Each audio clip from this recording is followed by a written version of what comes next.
have a nature talk by Richard, sir.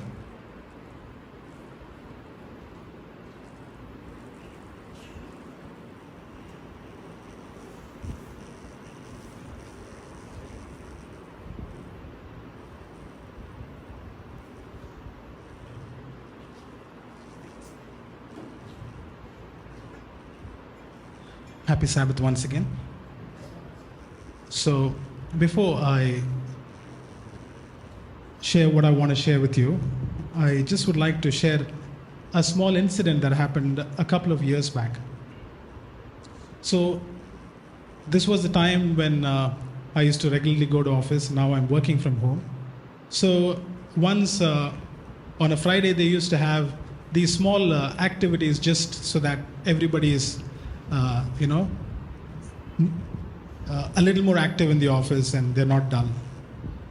So on one Friday activity, we were all gathered, and my team leader was asking each and every person what is their favorite sport.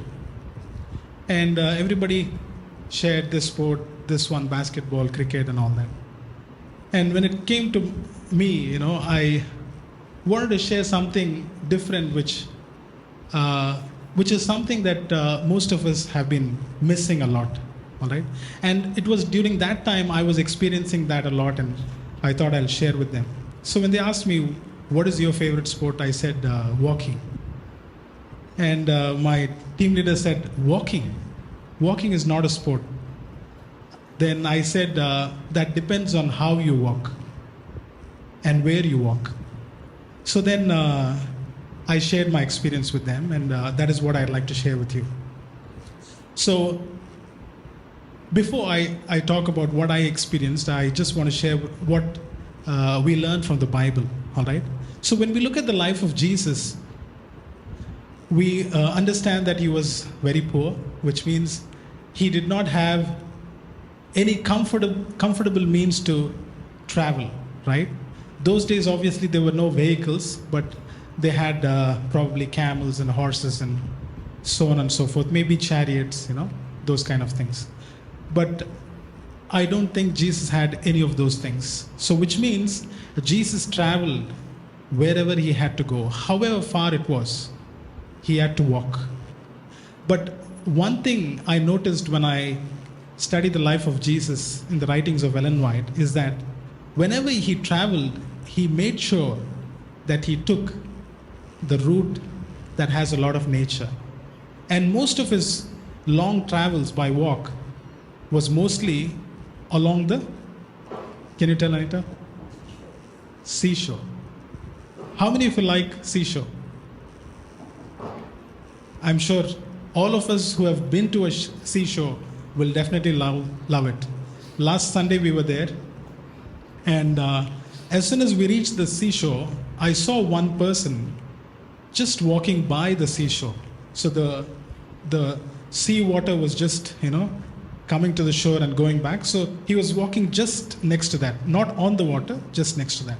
He walked, and after some time he disappeared, okay, because I couldn't see him. Then we were sitting there enjoying the nature, and probably after half an hour or something, he was coming back. So he would have gone quite a long distance. So when I saw that man walk is when I remembered how Jesus might have walked and how much he would have enjoyed. So the reason why Jesus took the route which has a lot of nature, especially the seashore, is because when you start enjoying the creation, you stop realizing that you're actually struggling. You see? So the walk that I'm talking about is not the regular walk that people walk. You see, sometimes people walk from the village inside to the bus stop.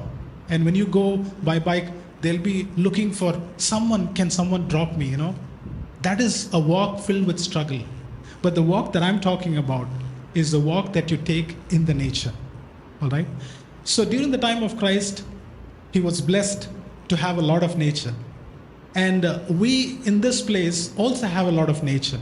Okay? Probably you all may not get a lot of opportunities to go out, but later in the future, right, when you are free, when you are working and when you have your own life, You should make sure to walk in the nature. I and my wife, we walk a lot in the nature. So sometimes if it's not possible here, we take the bike, go to the mountain, stop the bike somewhere and walk. Once we were traveling and the bike got punctured. Everybody would feel bad, right? We were happy that we have a chance now to walk, pushing the bike down the hill. We were just pushing and we were enjoying the nature. And suddenly one person came and helped us. Then we felt bad. Now we can't walk. We have to go with him on the bike. You see? So that is how wonderful walking is. Okay? It has definitely a lot of health benefits. But what I'd like to focus more is on the spiritual side. Okay? So when you walk in nature, when you start admiring God's creation, you stop forgetting life's difficulties. Your sorrows seem to slowly vanish away. And when a person is spiritually happy, he will also be physically healthy. Right? So go out, walk.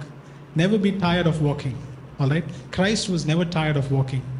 In fact, Ellen White also says that his garments were travel stained, which means he walked and traveled so much that his garments were filled with stains. But that did not stop him. He had to walk. One is because that's the only way he could reach out to the people around him. All right? So with that little message about walking in the nature, I would like to close this message. Thank you.